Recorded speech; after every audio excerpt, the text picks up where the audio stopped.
Hello and welcome to Southeastern 16's weekend baseball predictions as we enter weekend number 6, number 2 of conference play. As always, these are presented by our friends at FanDuel. I'm your host, Chris Lee, joined by Graham Doty. Speaking of FanDuel, we've got a couple of Thursday night opening series. LSU is a 1.5 favorite tonight over Oklahoma. Ole Miss, which is at home, playing Kentucky, is also a 1.5 favorite over the Wildcats. We'll get you our opinions on those series and much, much more. The series we will hit in this order. We'll go with the 2 Thursday night series firsts.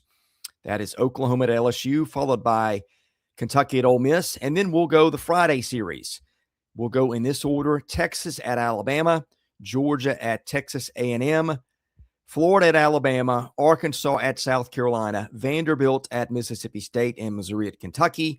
Very excited to get in on all these. Graham Doty, thanks for joining me. Hope you are well in balmy Minneapolis. Yeah, landed yesterday in Minneapolis, Minnesota, and do you ever look out the window of a plane and it's like, boy, it just looks cold. Yeah. Like you look out the window and you just see nothing but snow. And then we land and it's like, yep, it's cold. Don't know how everybody does it in this part of the country this time of year. And how cold is it at the moment? It's like cold. It's like around the tens. When it was announced that Ole Miss was going to Minneapolis, like I immediately pulled up my phone and looked at the weather.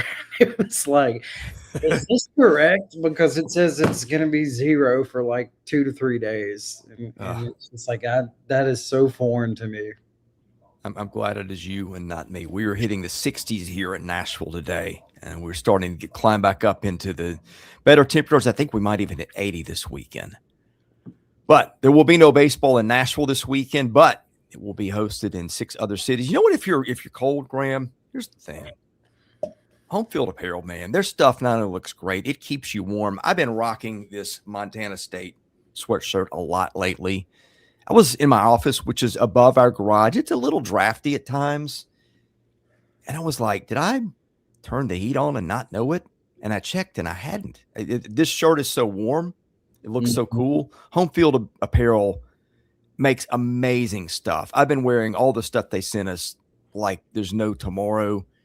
You will love how it looks. You will love how it feels. And Graham, man, I hope you packed some home field stuff in Minneapolis. Yeah, I actually did. I really did. It's I got an Ole Miss jacket made by Home Field Apparel. I brought that on the trip with me.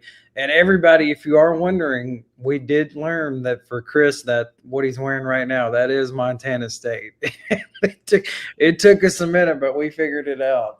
The Montana State Wildcats. But Home Field Apparel, yeah, they are the best. HomeFieldApparel.com, based out of Indianapolis. Over 150 different colleges and universities. This is a wonderful time to dive into that boat. Why? Well, you're either going to be in cold areas like where I am for the next few days, or where Chris is in a cold part of your house, and then Home Field Apparel is going to have you covered. Retro, vintage, really phenomenal stuff. T-shirts, hats, pants, jackets, they got you covered. HomeFieldApparel.com is the website. Graham, let's dive right into the series. Again, we will start with the 2 Thursday night series. Oklahoma is heading to LSU. I got to see the Tigers play here twice in person last weekend. It did not go well on the mound for LSU. Now, the runs were scoring. The ball was flying out of the yard. And for Oklahoma, a little bit of mixed results, I think, last week. Oklahoma did win the series, but I think Cam Johnson was not good in his start. He walked 7 guys, and it'd be an interesting homecoming for Cam Johnson, of course, who started his career at LSU. Yeah, just looking at the series history between these two teams. So the last time they played in Baton Rouge was actually the Super Regionals in 2013. LSU was able to win that one to punch their ticket to Omaha. Oklahoma, just not a lot of success over the years against LSU. LSU leads the all-time series 12-4. Last time the Sooners won in Baton Rouge was all the way in 1972. To me, like what's intriguing about this matchup, probably one of the most consistent things in the SEC up to this point has been the pitching for Oklahoma, and that has not really been consistent for LSU. So Oklahoma pitching has recorded at least 10 strikeouts or more in 14 of their 20 games this season. So that's been consistent. And then the inconsistent part about LSU, I just feel like they're all over the map. They're second in the country, Chris, in strikeouts. Did you know that? They average No. LSU averages 13 strikeouts a game. So they got the second most strikeouts, but again, they're dead last in ERA. Their ERA as a team is 5. They just give up a lot of base runners and eventually runs. So it's just, to me, this series, it's just like, what are you going to hang your hat on? Like, what do you trust more? Is it the consistency for Oklahoma, or is it the potential and the talent that you see for LSU? Well, I mean, I think stylistically the matchup is very interesting. Oklahoma hitters walk more than anyone else in the league at 17%. Of course, we know about LSU's issues throwing strikes. I saw those last weekend. Oklahoma doesn't strike out an extraordinary amount. It's about average. Of course, OU is going to put a lot of pressure on you. I think they've stolen, 65 bases so far. Yeah, I mean, the stylistics can be very interesting. I think that they're going to have to play LSU, and it starts with Case and Evans, right, who I think has hit some bad breaks. But, you've got to start making your own at some point. I know William Schmidt did get pulled or did get looked at late in his Sunday start. I'm told he's okay.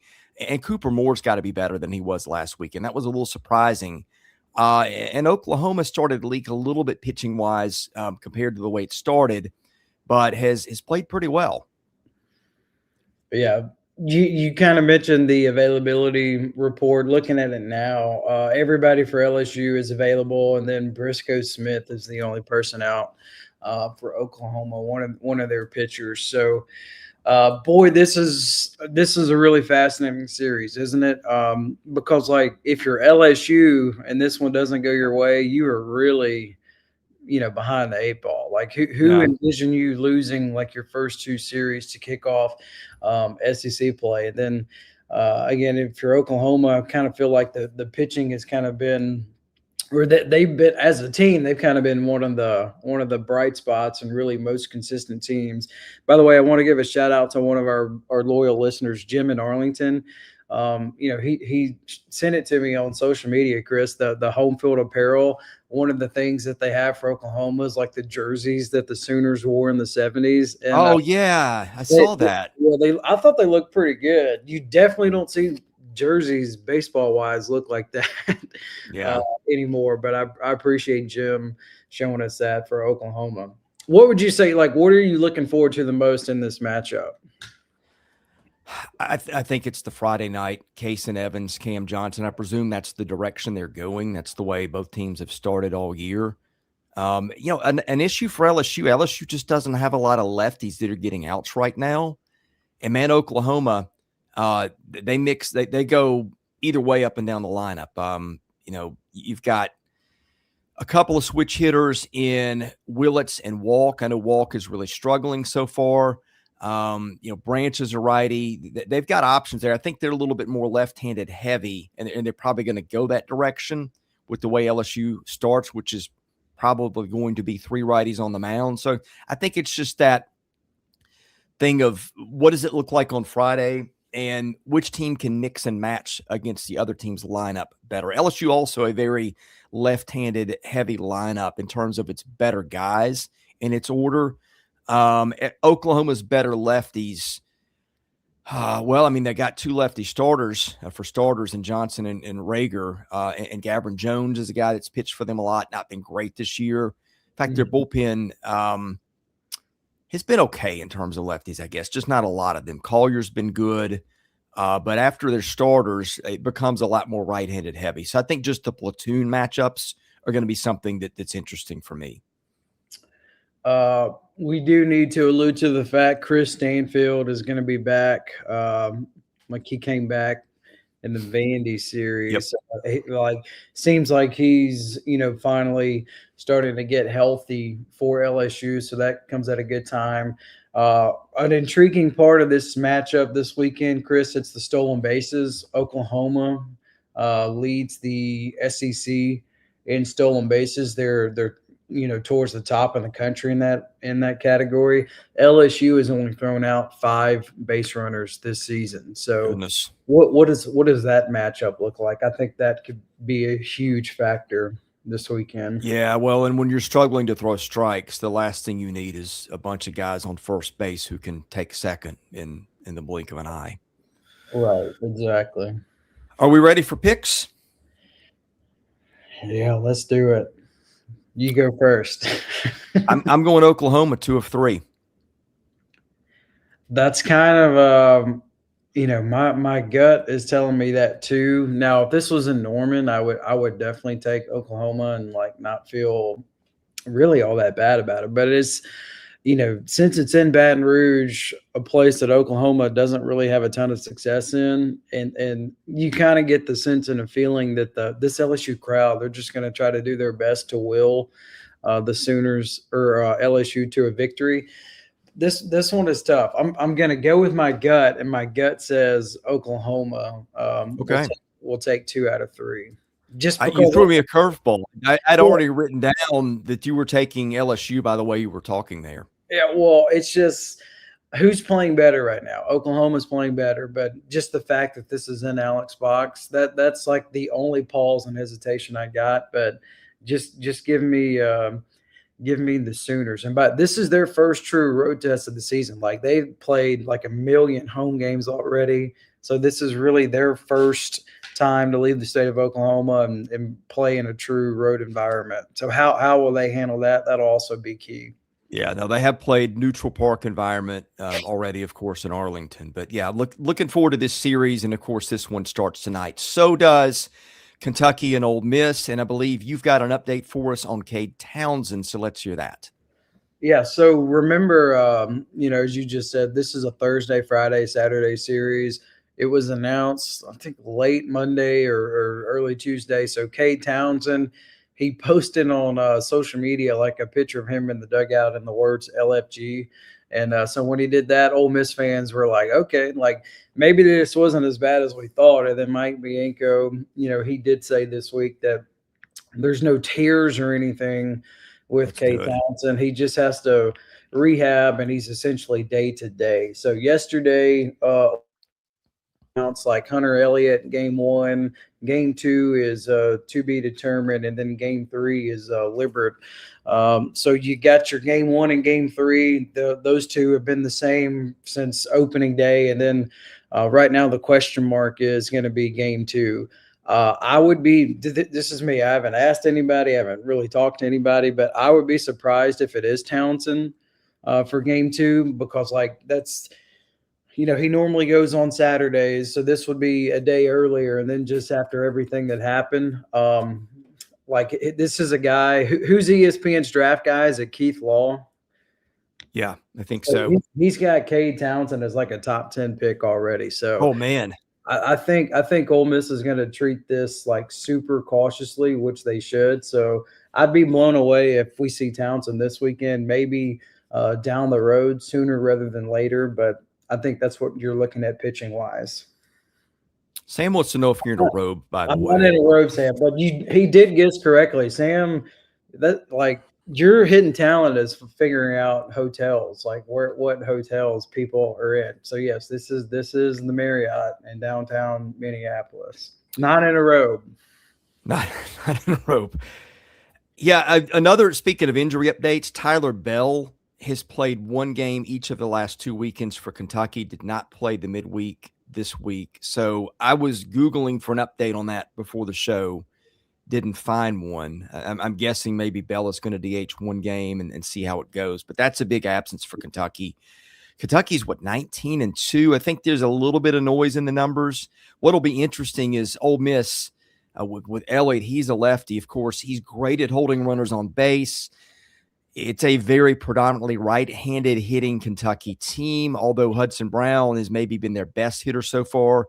He's a lefty. Luke Lawrence is a lefty. He's had a nice start to the season. And, of course, LSU's got some bench options who are lefties. Not LSU. I mean, excuse me. Kentucky. I'm already goodness. That's bad when you make that mistake this early in the show. We've talked a lot of LSU lately, it feels like. Anyway, what are your keys from the Ole Miss side, other than obviously who takes Cade Townsend's spot? So this is a critical weekend for Ole Miss. For several reasons. Like one of them, you got Mississippi State the following weekend. So like you got to get this series if you're Ole Miss. So, but what makes this challenging is everything that Kentucky does incredibly well, like Ole Miss struggles in this area. Here's some of the numbers, Chris. Kentucky, 10th in the country in sacrifice bunts. They're 4th in the country in hit by pitch. They're 3rd in the country in stolen bases. So everything that they do, they put so much pressure on defenses. Ole Miss has struggled at times defensively, and it's just Kentucky and Oklahoma are really the only two teams that play this style of baseball in the league. Everybody else, not so much. So this has kind of been like the thorn in the side for Ole Miss, like playing this style of baseball. So how do the Rebels handle this? I do like it's a major positive that this is at Swayze Field. Kentucky, they played at Evansville, but let's get real. They're not going to be a lot of people in Evansville. It's going to be packed in Oxford this weekend. I think the weather will be pretty good weather-wise, like not awful. So, and remember, these two teams played last year in Lexington, and Ole Miss was able to win that series in Lexington. So I'm going with Ole Miss because it's at home. But this is going to be back and forth, and this will be a huge test for the Rebels, mainly just because of what Kentucky does so well. Ole Miss is going to have to play its A game, especially on defense. You know, this is interesting, and I would not have thought it because this is not the way Nick Mingione's teams usually play. Kentucky has got the second lowest walk rate in the league with its lineup. It's 9.6%. Only South Carolina and just barely is lower than that. Ole Miss has done decent about keeping runners off base. I think the challenge is going to be Elliott, who kind of is effectively wild. But again, that pickoff move is elite. Mm-hmm. I think this is going to be a phenomenal series. I do worry a bit about not only Ole Miss not having Townsend, but also the way that Ole Miss is defended at times, or maybe not defended, as we've talked about. But I'm going to go Ole Miss at home here too. How you doing in the chat? He said maybe potentially Rabe for game 2. Maybe. I mean, that to me would be the obvious choice. But Mike Bianco, like in his weekly conversation with Super Talk Mississippi, Michael Borky does a really good job with that. The names that Mike Bianco said to potentially start were all relievers, which surprised me. Like he mentioned Hooks, Calhoun. So the names that he mentioned, I just wasn't anticipating those names coming out of his mouth. So we'll see. Obviously, like I'm fascinated to see how he wants to handle, like who gets the start for game 2. Yeah, if he goes with Hooks, that would be a third lefty starter, which again, it's a very right-handed heavy lineup. So I am taking Ole Miss, but I have some concerns here with the matchup. Yeah, well, I mean, again, the bottom line, the key is going to be the Ole Miss defense. And then can Ole Miss, like, once in a while get a timely hit? But it's coming at an interesting time, this series. Kentucky's got the longest winning streak in the country, Chris. They've won 13 in a row. Yeah. Would be interested to see if they can get a little bit more out of Ben Cleaver this weekend, too. He's only thrown 15 innings this year, which is not something I was expecting. Yeah, agreed.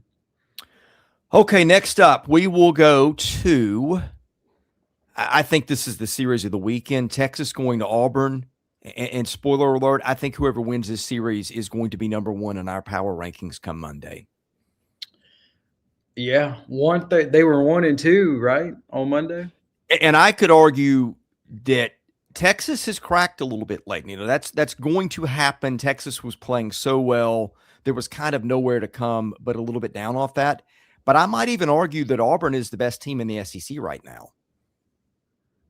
Auburn, you think so? Well, I mean, Auburn right now is giving it 2.8 runs per 9 innings. That's not earned runs. That is runs, period. It is the only team in the league now below 3, where Texas was for a while. Mhm. Auburn's pitching has been amazingly consistent, and I think that ballpark is going to be lit for this series. It is. So, like, really, when you think about it, obviously everybody knows what happened football wise, made a change, and then didn't make the NCAA tournament in men's or women's basketball. So, right now, like, all the focus and attention is on baseball and the job that Butch has done. I've done a lot of games at Auburn over the years, and to watch how much people care about Auburn baseball now. It's been a lot of fun to watch, and that's a Yeah. testament to Butch and his staff and what they've done, and the AD John Cohen. Um, I do think Auburn has been more consistent here lately than Texas. I think people kind of fell into the trap of like Auburn opened SEC play at Missouri. They're supposed to sweep Missouri. Those games weren't blowouts. I think Missouri is like way better than what everybody thought they were going to be. So I don't think you can look at it that way. Just the fact that this is at Plainsman Park, Texas, they're leaving the state of Texas for the first time. So this is like their first true road game in this environment. And as you said, I think it's going to just be an outstanding, wild, and crazy, fun environment at Plainsman Park this weekend. And this is our second weekend in a row. We get it top 5 matchup. It was State Arkansas. Now we get Texas Auburn. Yeah. And what did Auburn give up last weekend? Like, I don't know, 2 or 3 runs? Yeah. And I know it was Missouri. I know it was Missouri, but Missouri had really been hitting the ball. And I know it was against not much of anybody, but it had been actually pretty productive. I think it's a much more impressive lineup than it was a year ago. Man, Auburn, I'm going back a couple of weekends. Auburn, remember that weekend gave up 0-1 and 0 to a really hot hitting Winthrop team too. Mm-hmm. What surprises me about Auburn, I thought they would have hit more like home runs and doubles than what they have at this point. Yeah. Now they still got a good offense, but I just kind of thought that we would see more pop. Like they have hits. They've only hit 23 home runs this season, so they're really kind of manufacturing more runs than I envisioned. Now their lineup is still really really good. Uh, I don't envision this being like a high scoring weekend series at all. Like, do you? I think runs will be No, like hard to come by all the way around. I think it's going to be my style of baseball. Some 3-2 type games, maybe a double in the gap decides it somewhere, that kind of thing.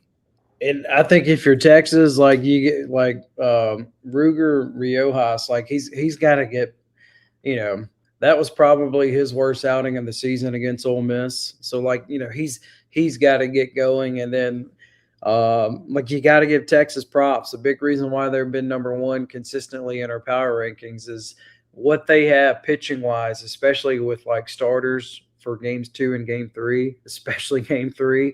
You just don't see a lot of teams across the country that have arms like that. Yeah, digging into the particular matchups a little bit. Let me make sure I've got this right before I say it. I think, you're looking at the bulk of Texas's order being righties. I mean, they've got some on the lower end, Larson and Pack. I mean, not that that's a bad lower end of the lineup, but when you think of Texas, you're thinking of, Mendoza and Rodriguez. And although Rodriguez hasn't had the year that I think people have hoped, and Robbins and Borba and Carson Tenney, all those guys are right-handers. Auburn is going to start with a couple of lefties in Marciano and Sanders. They've been dynamite, both of them. Yep. Marciano may have been the best pitcher in the league so far. And they'll go righty in Petrovich, of course. LSU, excuse me, I did it again. Auburn's closer is Garrett Brewer, who's a lefty, and they've also got a few other guys, but really not a lot of lefties outside of Brewer. So, I think that's going to be interesting. Maybe if Auburn gets hit with the lefties early, it's got a lot of right-handers in the bullpen it can go to. As far as Texas's pitching goes, Volantis has come back down to earth a little bit lately. Riojas has been fantastic. Again, he's kind of been in that pitcher of the year conversation, I would say. Gosh, this is a fascinating matchup here. Like when let's go through the pitching matchup. Like who would you give the edge to game 1, game 2, game 3? I know game 3, I'm giving it to Texas without question.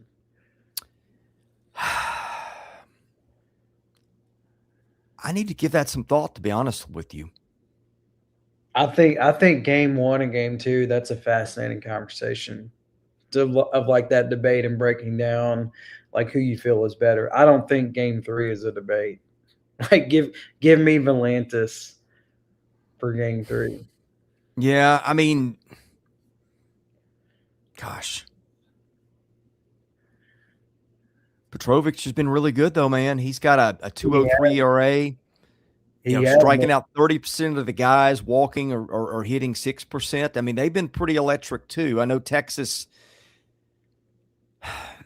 came in as the sexier pitching staff for the year because, I mean, you compare them to anybody and they stack up pretty well. But Auburn is just, I'm not going to say quietly, because if you're paying attention, it's not been that quiet. But I don't know. I don't know that I'm ready to. I mean, I guess you're going to say Volantis is better. That's a smart play, but he's been pretty good too, Petrovic. What makes this so much fun, and I can't wait to watch this, is these two teams. They're 1 and 2 in almost every category pitching wise as a staff. So, like we're about to find out in a crazy environment, like who you would rather have. So I think it's fascinating. I guess picks wise, like I'm going to go with Auburn. It's mainly because it's at home and Texas will play in this kind of environment for the first time this season. Give me Auburn 2 out of 3 in just 3 electric type games all weekend. Yeah, I am too. I think this is a toss up. Yeah, I'll be surprised if more than 3 or 4 runs separate these teams at the end of the weekend. Yeah, totally agree. Okay, next we are going to Georgia at A&M. I think this one is fascinating too. A&M is kind of quietly, even with injuries, had one of the most productive lineups in the country. Georgia, we know the way Georgia can hit, but it's not been out of Athens yet. Yeah, so remember, this is the first time all season Georgia has left the state of Georgia. So this is their first true road game in a weekend series. Their only road game they've had is at Kennesaw State. So, you're going to a ballpark which has one of the best environments in the country. So I don't think you can look at A&M, from what happened after kicking off SEC play. Like, you can't really have that in the back of your mind because, look, the ball could have bounced differently here or there, and they potentially could have won that series against Oklahoma, And then I just feel like the story for Georgia is what's that offense look like when they leave Foley Field? Can like what they do, they just bash and tear the cover off the baseball. They, without a doubt, lead the country in home runs by a pretty considerable margin. So are they going to be able to hang their hat on that, at Bluebell Park? I don't know. Like, we're about to find out. So I'm looking at the injury report. We won't know anything on the Friday, Saturday, Sunday series until 7:00 tonight. So unfortunately, we won't have anything like what's the status of Hakopian or whoever else has been banged up, for A&M. I think for Georgia, like it's a good thing you get Kenny Ishikawa back. Like, you kind of think, he just kind of dipped his toes in the water this past weekend against Tennessee. Hopefully he's starting to get healthier and healthier. I don't know. This one is fascinating. Georgia has the best defense in the country, by the way, not just the SEC. They got the best defense in the country. Fielding percentage, fewest amount of errors, you name it. Like, that's how good they've been. Fascinating part about this is the top part of Georgia's staff is overwhelmingly right-handed. And so is Texas A&M's lineup. although Sorrell's a lefty and Dewar's a lefty. That's been two of their better hitters so far. Georgia doesn't have a lot in the bullpen in terms of lefties. Again, not that it's maybe going to use them in this case. So that's an interesting component of this. Georgia, I would presume, will go Volchko, Vieg, and who did they start last week? I think they pitched Aoki out of the pen, did they not? They've mixed it up a lot. Now that mainly that's due to Kenny Ishikawa being out, but yeah, like Wes Johnson isn't shy about mixing and matching, is he? No, and Georgia's got all kinds of options hitting wise, lefty, righty, you name it, whatever they need, he's got it. And I think that's one reason they've been so good defensively, is just that flexibility to be able to plug in wherever you need it. Yeah, well, I mean, we literally saw it against Tennessee, right? They made a late change defensively in the outfield, and he made probably the catch of the year, definitely up to this point. Yeah. Man, I mean, right now, Georgia's had a little bit of hard luck. How so? Well, I mean, as good as their offense is, they probably should have scored more than they have with just how much they've gotten on base. I mean, they get that 473 on base percentage. They're slugging almost 700. I just worry about them being out of Foley Field for the first time. And A&M is awfully good. I mean, I said before the season, look out. I think that you could see A&M, if it can stay healthy, go to the College World Series. I don't know how distracted, that crowd will be this weekend. A&M's playing in the NCAA tournament. Of course, Georgia is too. That's not going to matter. Georgia's not going to travel, I think, a lot to A&M anyway. But it's interesting. I think I'm going to go home team here with A&M. I am a little worried just in terms of overall depth of staff. A&M's only thrown a dozen guys this year. That's the lowest of anybody in the league. And once you get down to that point, it doesn't matter so much because you're talking about guys who don't throw a lot. But that's been something I've kind of been keeping my eye on. Mm-hmm. And also Weston Moss was not good last weekend, and I don't think Sims was either. So as much as I like their starters and the fact that they can go deep into ball games, in fact, they've got four guys. If you go to Lions, I guess is their midweek guy. I'm not sure. I don't know if he's been pitching both, but four guys, 25 innings or more. Nobody else in the league has that. So you got a bunch of guys that are pitching the bulk of their innings. Mm-hmm. And I do wonder, with a Georgia team that really mixes and matches a lot, is that going to come back to bite A&M? I mean, to say that, yeah, I mean, we really only one good bullpen lefty for them, and that's Ethan Darden. So I think on a neutral field, I'm inclined to go Georgia. But we saw Tennessee pitch Georgia pretty well last weekend, and really hold that offense down. I think this one is a toss-up, but I'm going home team here with A&M. Yeah, I'm going A&M too. Number one, because they are at home. And then number two, I do think they're playing with a lot of confidence right now, A&M, even though they didn't win the series at Oklahoma. I think this weekend we got a chance to see a lot of hits and runs scored. These two offenses are top three in the SEC in several categories. So I think this is going to be the opposite of Auburn, Texas. That will be pitching. I think this will be offense and then hitting, and just who can outslug the other one. So give me the home team, Texas A&M. All right, before we go to the back half of our preview, we remind you to help out the folks who help our show. That includes ROKFORM, which makes the world's strongest magnetic phone case. I have a ROKFORM case over my phone, have dropped it many times. It's like nothing ever happened. They make military-grade stuff, and get the vent clip in the magnetic phone case for your car. It's a great setup to have your phone in front of you for when you need it, but not rolling around your car. Anyway, we love our ROKFORM stuff. Graham, tell folks a little bit more, including the discount code. Yeah, here you go right here. Here's their phone case. They're known for that magnet right here. I'm actually going to place our order today so we can all get some more stuff, because we literally use everything that they've sent us, and we all love it so much. I really love the car mounts. Just slap your phone on it, magnetic case. It's going to be on there till the end of the time, baby. It's a very strong magnet, and it's durable, different colors. If you're an iPhone person, Samsung Galaxy, they got you covered there. They also make speakers. Like if you spend a lot of time outside at the beach, yard work, golf, whatever the case may be, they make really fantastic speakers that are also strong and durable. So promo code SEC25 for 25% off. Yeah, site is ROKFORM, ROKFORM.com. We are also brought to you by And Collar. Man, when I'm not kicking around the house in home field apparel, when I'm out and need to look nice, And Collar is what I'm wearing. I wore their pants and their shirts to all 5 of the SEC tournament basketball sessions last week.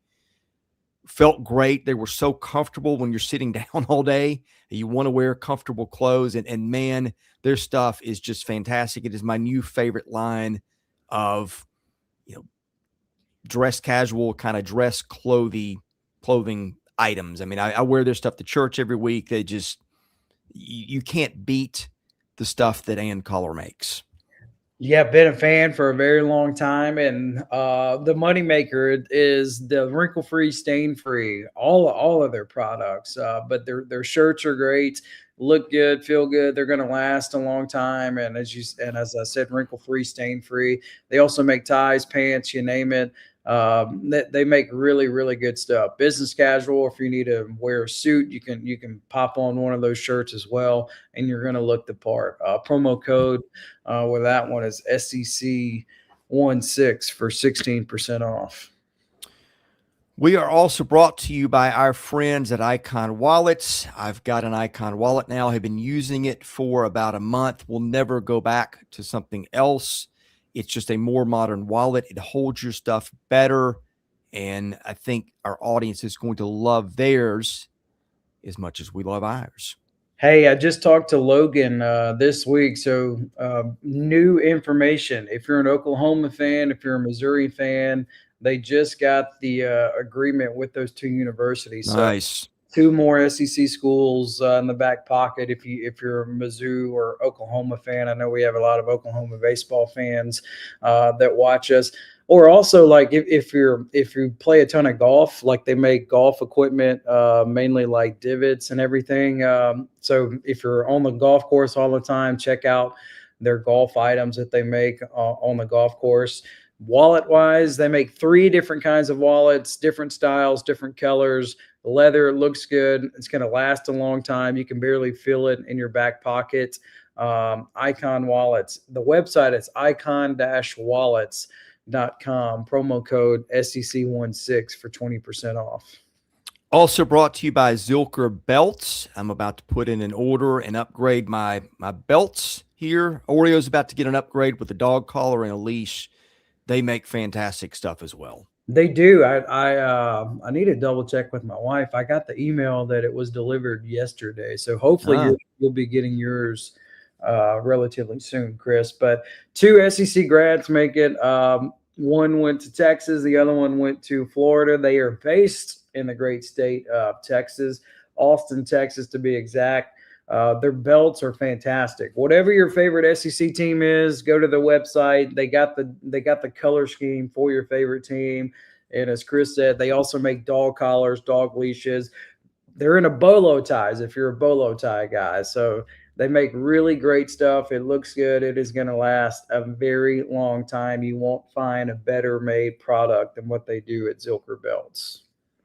All right, next up, we've got 4 series left. We will be going in this order: Florida at Alabama, Arkansas at South Carolina, Vanderbilt at Mississippi State, and Missouri at Tennessee. If you didn't hear your team name, that's because we've already previewed those, which you can go back and watch. When this is done, a replay will be available to you. Anyway, Florida at Alabama. Alabama had a tough weekend last weekend at Kentucky in a very interesting matchup. I still think the Crimson Tide have got a very, very good baseball team. Offense hasn't been super loud lately. Kentucky pitched them pretty well. I think, to me, I need to see that top of that rotation and Faye and Adams pitch the way we saw them pitch the first month of the season. They've started to slip a little bit here. They really have. when you look at Alabama, though, they're pretty consistently they are towards the bottom in almost everything. They're second to last offensively. They're only hitting 266 as a team. Now they're stealing more bases. They are third in the league in stolen bases. A lot of that is LeBron. LeBron almost has half of those himself. And then they are second to last in defense, and then they're 13th in pitching staff. Their team ERA is 4.13. So um, they're just in all three aspects, they're towards the bottom and just not really a recipe for success. To me, like when I watch Alabama play, like it does seem like Justin LeBron, boy, he has just elevated his game. Like very clearly, he's made it a point of emphasis to steal bases this season. He's already got more stolen bases this year than his previous 2 years combined. Like he leads the SEC in stolen bases. So that's been a really nice tool and an asset for Alabama. I just think Florida has been way more consistent, really in all aspects than Alabama has up to this point. I trust the Gators pitching staff rotation-wise and Alabama up to this point, and also Florida. They've just been more consistent offensively. They just hit a ton of doubles, Chris. Like they got the second most doubles in the league. They can hit the home run ball. Florida can. I just think they do a nice job of mixing and matching their lineup. They have power and then just guys that get on base hits and they can manufacture some runs. So I just think Florida is playing way more consistently than Alabama has. I don't really care that this is in Tuscaloosa. I think Florida will be able to take care of business on the road this weekend. I want to pull something up on Florida's defense and controlling the running game, because I think that is going to be an interesting part of the weekend. We'll see which one of us can get to it first. I'll have you look that up if you don't mind. I want to see how Florida has controlled the running game. On paper, just independently, I like Florida better. I think the top end of the pitching has been way more consistent. Peterson, King have both been great. The bullpen with Barberi, with Caden McDonald, with McNeely, with Ricky Reef, with Sanford have all been very, very good. Josh Wright now are another guy. So I think on paper, Florida is set up to handle the weekend better than is Alabama. Faye has been up and down. Adams can throw better than he's thrown. Upchurch has started to not throw as well as he did to start the season. And their bullpen is not great. Florida okay, what do we have on Florida? They've thrown out 4 base runners. How many have stolen?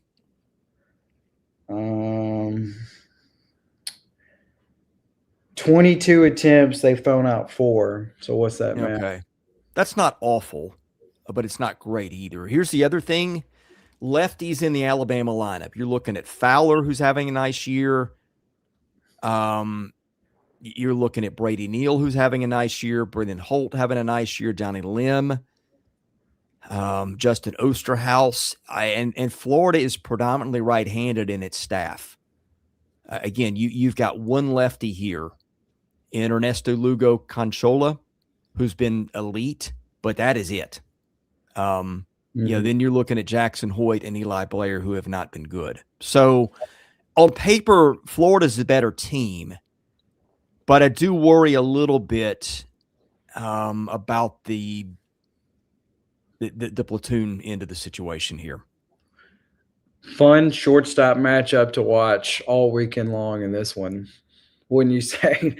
2 guys that are going to be potential first-round picks in LeBron and Lawson. Yeah.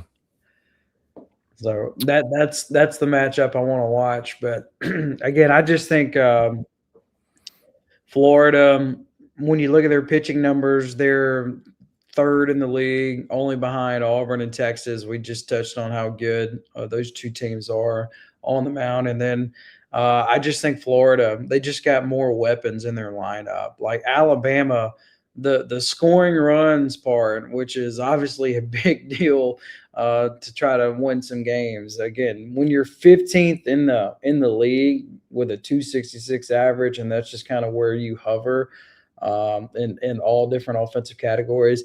I just think that that's going to be. Do they have the firepower to keep up with Florida? I mean, that's kind of what I come down to in this matchup. I just trust the Gators lineup more. Here's another interesting thing. Alabama doesn't walk a lot of guys. Florida doesn't take a lot of walks compared to the rest of the league. I mean, they're a little bit below average. I didn't think I was going to do this. I'm taking Alabama just based on the matchups.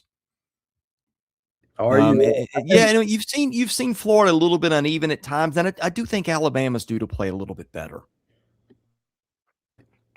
Yeah, well, they they need to, like, again, going on the road to Kentucky. That's just a tough spot to go Yeah. to and play, mainly because of the style of for Kentucky. But Rob Vaughn is really good at what he does, so that his team will bounce back and play better. But it's just, I just think Florida just has, like I've said, more consistent, a little more firepower in that lineup. Yeah, that's going to be the first one we've differed on. I have a feeling that will be the only one we've differed on. Arkansas is going to South Carolina, which is now 12-10. And Arkansas, of course, last week took 2 of 3 from Mississippi State in a huge series win for the Razorbacks. And then, like, Carolina loses in the midweek again. Yeah. And I mean, you just look at their record, like they got 10 losses already. So, like, for them, you can't keep dropping these midweek games, and then, once SEC play rolls around, like, you get matched up with a top 10 Arkansas team, and Arkansas is one of the best pitching staffs in the SEC. And what does South Carolina struggle with? Just getting on base and getting base hits. So this is a matchup that is going to be a tall task for South Carolina this weekend. And then, I don't know if you saw, did you see the picture of that midweek game? Like, somebody just took a picture of the crowd, and I mean, there looked like there were 8 people there. It's sad. I've been there before. It's a beautiful stadium and facility, all kinds of great baseball tradition. I don't like to see what South Carolina has become. I mean, that just is – it's kind of depressing. The SEC was better when Carolina was good. And, man, they played such a great brand of baseball too.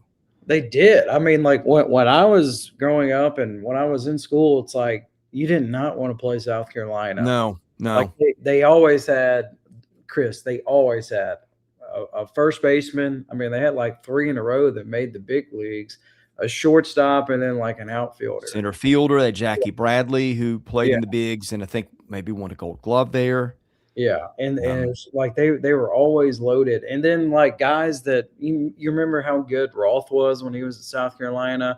Like, not a professional prospect, but just a really, really good college player. So just that feels like a million years ago. Yeah, just a team of grinders. It does, and I hope that Carolina gets back there. And, man, when you can't hit, there's not a staff you would less rather see than the arms that Arkansas is going to throw at you on the weekend. Yeah, and I mean, just not a good matchup for South Carolina. I just think this Arkansas pitching staff, bullpen, really everybody, I just think this is going to be a matchup where they just really overwhelm the South Carolina lineup. See, I don't know that it's going to be as lopsided the whole weekend as it kind of feels like it should, because let's not forget, Carolina has pitched very well in spots. Josh Gunther's been good. Amp Phillips, after a slow start, has been pretty good. Brandon Stone is a guy that can give you bulk innings out of the bullpen. I mean, Stone's a guy that you could bring in the third and get to the finish line with. He's been good. Alex Valentin's been good. Arkansas is not an offensive juggernaut right now. So I would not underestimate the possibility of these games, at least a couple of them being games that go down to the last inning or two. Yeah, that's a fair point. But, like, South Carolina, they've only scored 125 runs. Yeah.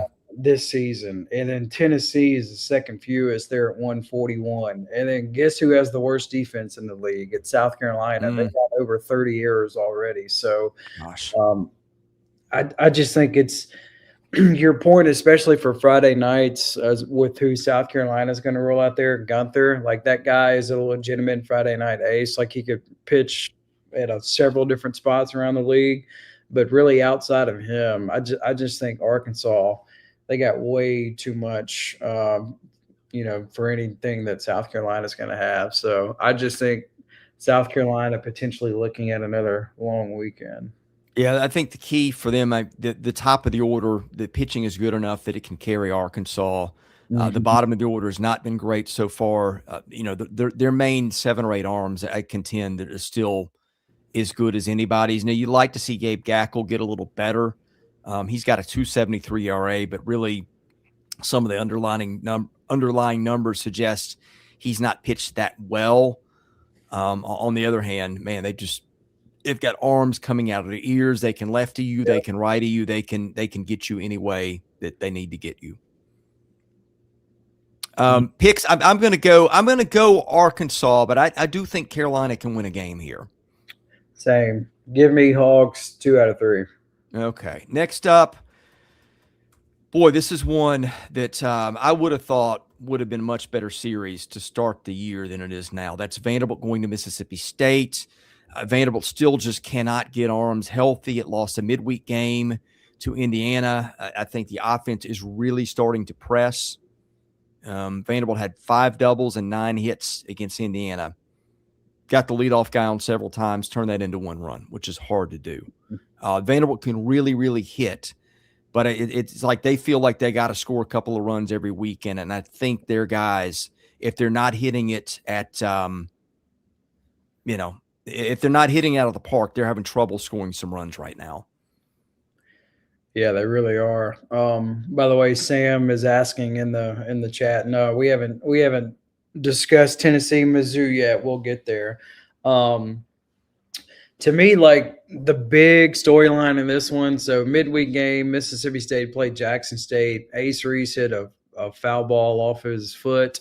Didn't go well, so much so that they took him out of the game. So, afterwards, O'Connor said he thinks he'll be fine, really just precautionary more than anything. So, again, we won't get the injury availability report until 7 o'clock tonight, Central Time.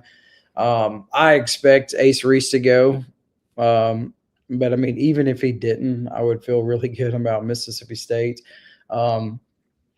This is going to be a big deal in Start Vegas, Chris. Like first home SEC series. Again, I know it didn't go their way in Fayetteville. Again, State hasn't won in a series in Fayetteville since 2007. So I think they're going to pour all their energy into this one. You get Vandy really at the right time. Vandy, I don't think they've really clicked or played to their potential, at least to this point in the season. So I kind of think this is just going to be like a giant party this weekend for Mississippi State. I think their fans are just this is what they envisioned it to look like when they hired O'Connor. I just think the lineup and the offense from Mississippi State is just going to be the difference in this one.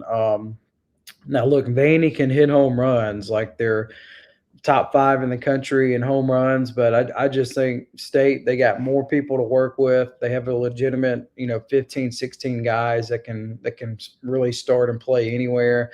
I just think the Mississippi State offense is going to be the difference in this one. And State's been good enough pitching-wise on the mound. They've gotten really solid outings from really their rotation from the start of the season. But the difference in this one to me is just going to be that Mississippi State offense.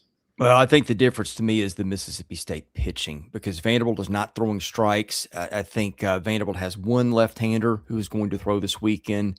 It's Jacob Schultz, who's been awful lately. I don't think there's a team that you would less rather play with all the mix and match options that State has. I mean, we talked about how they've got, 7 lefties who played a lot, 6 righties who played a lot, and a switch hitter in Garrett Fry. Vanderbilt just is going to have to go to righties to get lefties out. It's not the choice you wanted. Again, Vanderbilt's got maybe 5 of its top 9 arms out for the weekend. Now, the path for Vanderbilt is if Austin Nye comes back, which he was on the roster last week. He is an ace caliber pitcher. Has only thrown 10 innings, I think, has not given up a run yet. Potential first-round guy next year. Does he throw? How much does he throw? How effective is he? I don't have any idea. And Vanderbilt did get a couple of good performances last weekend out of, let's see, who was it? It was White Nadu. I know I mispronounced that. I've got a Nito, I think is how you say it, actually. I get it wrong every time. It looks like it's Nadu and it throws me, but it's not. He was outstanding against LSU with the fastball cutter combo. Connor Fennell has not been great in that starting role. Again, I think he's miscast, but it's where they've got to go. You know, if Fennell's good, if Nito's good, and if they get Nye to throw well and throw a lot, they've got a shot to make it more competitive. But, man, that's a lot of ifs, and after that, it kind of goes downhill pretty quickly for Vanderbilt's pitching. Yeah, which is, again, to me, what can you take to the bank? Mississippi State offensively, and I just think they're too good. Yeah, I think Vanderbilt can score some runs. Again, they've had some trouble generating them when they're not hitting home runs. State is a little bit prone to giving up home runs too. So keep an eye on that. Let me check the latest. Yeah, State 2.4%. That is other than A&M, tied with Tennessee with, I think, the worst rate in the league. Not a lot of bones to pick with A&M's pitching. And again, it's played in some places where the ball is really carried. A&M, Mississippi State, excuse me. But that is one thing. Again, if this, I expect Mississippi State to win the series, but if it goes a little differently, there's some things to watch. Neto, by the way, Neto, like Meadow. I've got a mental block with that name, Neto. Sounds like Zach Neto, who plays for the Angels, played at Campbell, but you know that he was Neto. It doesn't look to me like it's not pronounced the way it should when I look at it, but not my decision. Too. Did you know that? Mm-hmm. I've had a couple of guys from Maine lately. I've had several guys from Maine. Ryan Flater was from there. Can't be a hotbed of a state baseball talent wise. And it's northern Maine too, for what that's worth. You know, you're looking at Arctic Circle type weather, I guess, up there. So yeah, getting some flack on my Florida prediction. Look, I've said I think Florida's a really good team. I do. I just think this is a place where you could use a lefty against Alabama. I think it's due to play a little better. So you got to zig a little bit every now and then. You know, again, playing this on a neutral field, I would take Florida. I think Florida's a very good team. Mm-hmm. I was the guy at the channel stumping for Florida before the season, more than anybody. So I think that they have validated my opinion, but it's the SEC. All these teams are not going to be easy to play. I don't think Missouri will be easy to play for Tennessee either. The Vols got a really, really good win in Athens last weekend where I think a lot of people didn't think they could get it done. I didn't know if Tennessee could or not, but I thought that the pitching would be much better than what Georgia had seen. And boy, did that turn out to be right. Yeah, I just that catch, man, in left center field by Georgia. Like, how do we feel about Tennessee if they're able to take 2 out of 3 in Athens? I mean, we'd be feeling pretty good, right? So I don't feel any differently. I mean, you know, a foot higher, the series ends differently. One play like that does not change my opinion on the team. And I've been saying for a while, I thought that Tennessee was better than the record. I think their pitching has been very, very, very good. Now, I do worry about them if they get some injuries. I don't know that the depth to the 11 and 12 spots or so is what Tennessee's had before. But, man, that they've got 3 good, durable starters. 2 have been pretty great. I mean, they've got a couple of guys coming out of the bullpen that can give them great outings in bulk. There's a lot to like about Tennessee. I don't think it's a great hitting team, but the pitching right now has really got the Vols in a spot where I think they can host. Yeah, and the defense too. Like, they're 4th in the league in defense. They don't really commit a ton of errors. To me, like, I don't know. This is kind of like different than what we've seen in the past under Tony V, right? For Tennessee, like, I always think offense when I think of Tennessee. Now it's like what they're really good at is pitching and then defense. You know, last year they weren't very good on defense at all, and then they gave up a lot of stolen bases. I watched a lot of them against Georgia. I'm really, really, really like Mac on the mound for them. Uh-huh. What he's able to do, like when you're upper 90s and when you can hit 100 pretty consistently, that's just nobody really does that in this league as consistently as he does. Now I am a little worried about Tennessee offensively. They're only hitting 281 as a team.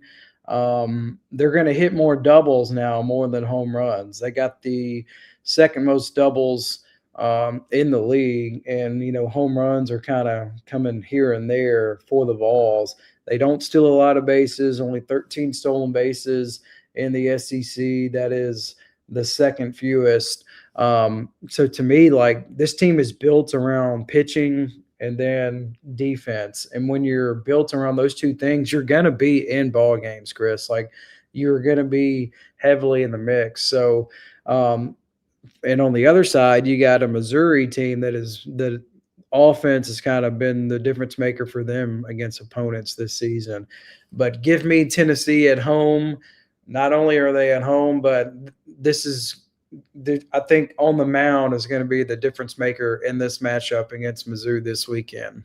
Yeah, Missouri has struggled to score runs against better pitching lately. I think they might have gotten shut out by Kansas in the midweek. I'd have to double check that. Auburn handled them pretty well, although Auburn's handling everybody well. Again, I think my surprise for Missouri is how well it has pitched so far.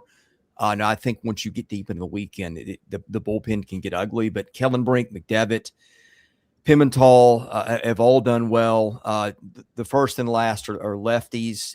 Tennessee is not really particularly handed to one side or the other. I mean, Brown's a lefty, Chapman's a lefty, Abernathy's a lefty, Myatt's a lefty, Grimmer's a lefty, Henry Ford, their best hitters are righty. So, and Missouri, a team too that really's got a lot of handedness up and down the lineup. Tennessee pretty balanced in terms of what it throws at you. Coons and Mack are both righties. Blanco on Sunday a lefty. Appenzell, their best relievers, a lefty. And also Frederick, who's been great lately, is a righty. So I think that matchup-wise, Tennessee can kind of handle whatever Missouri throws at them. But I do think this could be a closer game, a closer series than people think. I don't know that Tennessee gets out and runs away with it like it might against some past Missouri teams, because Missouri, again, has got some pitching depth and durability at the top. They do. And again, like, Missouri's just way better offensively than what they were a season ago. Let me ask you this, like, for Tennessee, like, how much stock do you put into what happened with them, how they lose that series? Any worry about, like, hangover effect? Not really. I mean, they won their midweek going away, I think, and that was just one of those kind of, it was stupid the way they celebrated a homer that wasn't a homer, but that doesn't change my opinion about them as a ball club. I mean, they're still very talented. I think they'll hit better, but the pitching is really carrying them, and they've got a little bit more defensive flexibility as they've gotten healthier with that lineup. So I'm not worried at all about how Tennessee exited that weekend. Yeah, I think it's just good for them that they're back home. So I think Lindsey Nelson will be packed. It'll be a fun environment, and I just think there'll be too much for Mizzou this weekend. Now, Missouri has been used to hitting the road some, with the way it's scheduled in the spring, in February with going down to Florida, not necessarily true road environments, but Missouri has played a lot of nights without sleeping in its own beds. I do think this is going to be a closer series in terms of just the individual matchups maybe than people think. But hard pressed to think that Missouri comes in and steals the series here. Yeah, totally agree. Okay, I think we've hit the end of the show today. Going to get in and watch some NCAA basketball tournament, which is either starting now or will start momentarily. So hope you guys enjoyed the show. We will be doing recaps this weekend. My guess is we'll do something Friday night. I don't want to get in the way of our basketball guys and, frankly, my own basketball tournament watching too. But hope you guys will tune in for that. We'll probably do a Friday night reaction and maybe a Sunday night reaction. But again, it is going to depend on what else is going on at the channel. You can make sure you catch whatever it is that we do by subscribing to the channel. If you hit the like button, that helps our analytics. And also go and give us a rating of 5 stars if you like our stuff, and leave some nice comments on the podcast platforms. Let's get 2 more ratings at Apple Podcasts. That gets us to 100. We got a 4.9 there, so keep that up, help us out. But those things help us get noticed a little bit more. And of course, thank you to our sponsors. Anyway, for Graham Doty, I'm Chris Lee. God bless you. Have a fantastic weekend. We'll see you again soon at Southeastern 16, presented by FanDuel.